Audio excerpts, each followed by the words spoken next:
Today's topic, go mow the lawn.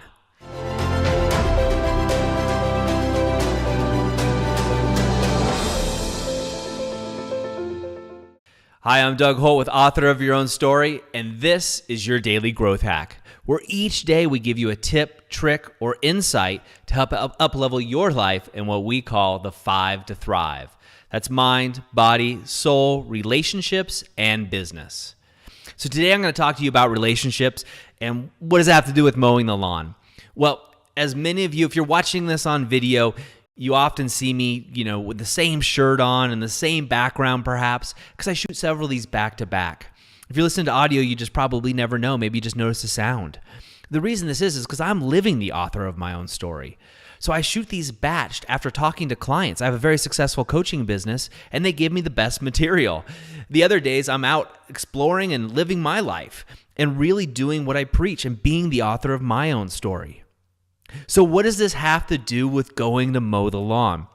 Well, I was just talking to a client of mine, an extremely intelligent, successful man, and we were talking about what was going on in his life and just doing the catch-up, which is what we do for the first, 5 minutes or so in a coaching call, seeing what's happening between the last call that we had. And he was talking to me like, my girl, she's just nagging me to go mow the lawn. And so I asked him, well, why aren't you? I'm just curious. He's like, I'm just being lazy. So we started talking about other things. And, you pick up on these patterns when you're coaching for a long time.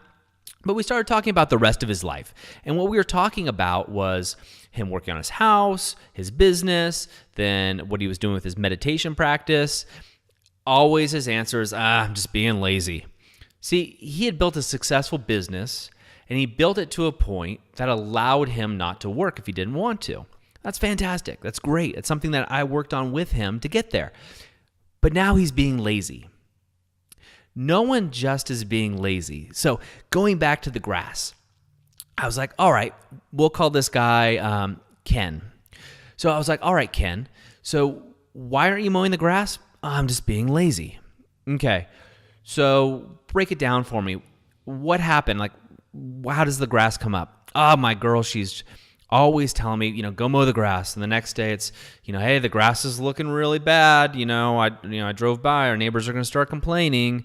And I'm always telling her, I'll do it tomorrow. Or, oh yeah, I got that. I'll do it today later. Or, oh, the weather's not that great. I'll get to it.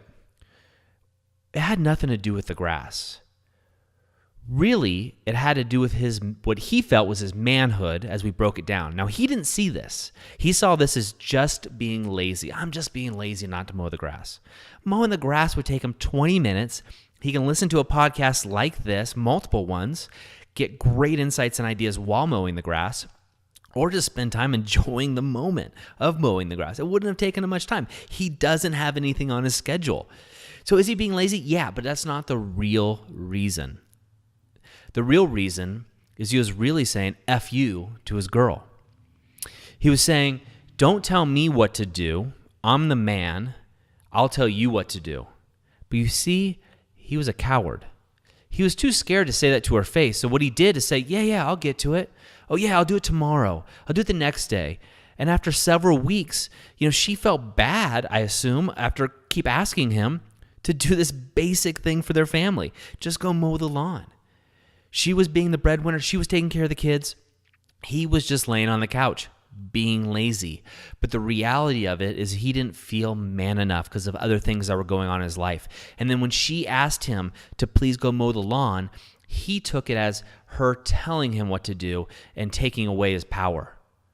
So you see, in relationships, there can often be a power struggle, especially at what we call a level 1 relationship. Now, some people call it a level 4. It really depends on what you want to do. But anyway, the bottom of the barrel relationships, where it's really horse trading, or it's like, you do this for me, I'll do this for you. That's not a relationship. That's not love. That's a commerce. That's, I give you money, you give me my taco, my car, whatever. That's not a true relationship built on love. So every time she asked him to go mow the lawn, what he was hearing in his subconscious was, you're not man enough to do your things. I'm in charge and I will tell you what to do. Now, that was the story he made up. And the truth is, he was backing that story up by not being man enough and having a conversation. So instead, he was passive aggressive and simply just said, yeah, I'll do it tomorrow. I'll do it the next day. And it never got done. At the end of our phone call, maybe 20 minutes later, I got a text message, looked at my phone, yard was mowed.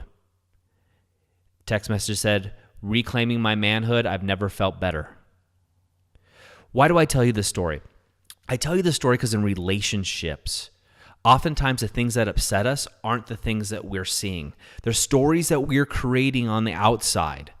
You see, it had nothing to do with mowing the lawn. He could have mowed the lawn. It had everything to do with the way he was feeling inside, so he projected the way he was feeling onto his girl. And when she said anything, she could have said, I love you, and he would have projected something totally different back on her of not feeling enough, not feeling manly enough. It had nothing to do with her. So what I want you to think about are, where are these things happening in your relationship? Where in your relationship is a boss, coworker, spouse, sibling asking you to mow the lawn, and really you're saying F you in a passive-aggressive way? Look deep, because it's happening. It happens with most of us, and it certainly happens with me. I catch myself in these patterns. Luckily, I'm married to a woman that helps me break them as well. She's a coach too, so we're often catching each other in these things. It's human nature. But the more you practice, the more often you're going to catch yourself doing this, or catch yourself quicker, I should say. So today, what I want you to do is open up your journal. Think back in the last 2 weeks. Where have you been in a position where someone's asked you to mow the lawn and you've said F you in any way, shape, or form? That's it for me. I hope you're having a great day. As always, go over to authorofyourownstory.com, where you can get tips, tricks, and insights and deeper dives, as well as take our free 7-day course on how to be the author of your own story. As well, we're opening a retreat that's going to be coming up here at the end of the year. And if you want a chance to get on that, well, I think we have a couple slots still open, and we'd love to have you with us. That's it for me today. I'll talk to you tomorrow. I hope you enjoyed today's Daily Growth Hacks. Please put your comments right down below, and remember to click subscribe. This way we can ensure that we're delivering these Daily Growth Hacks right to you each and every day. On behalf of the whole team here, remember, go out and be the author of your own story.